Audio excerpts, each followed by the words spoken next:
approach to leadership is that one of the things that Shell talks about when it talks about leadership is about building shared vision, an overarching phrase for just trying to say, making sure that we're all talking from the same hymn sheet, right? So you as the leader are there to articulate the strategy, tell people where they're going, making sure that you've got the right resources in place and that the tasks are allocated out correctly within the team, and developing and empowering that team to actually go and deliver against that strategy. One of the things that I always talk about or try to identify in interview is curiosity.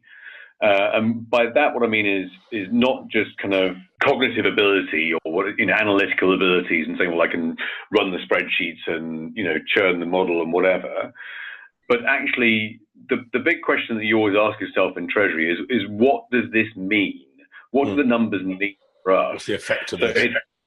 What is the effect of it? What if markets move? What will happen to us? And if this happens, what does that look like for the company? Or conversely, if the company decides to go and do this, what does that do to Treasury?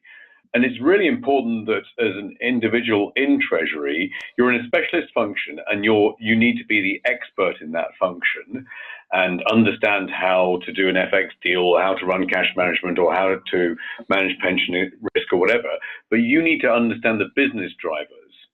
And why are you bothering to do it? Yeah. And why are you bothering to do it? Treasury doesn't exist in kind of an isolation. It exists to service the business.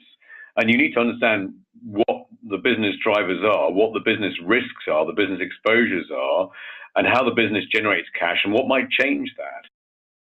I studied the ACT, the AMCT in 98 and then MCT exams in 2000.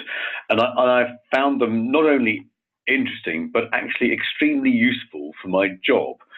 And it really taught me the value of the technical qualifications that the ACT did. And to me, as I said previously, Treasury is a very technical, specialist technical area of finance, which requires proper professional training and qualifications. And it's extremely important, I think, that we've got people who work in Treasury who've got those qualifications.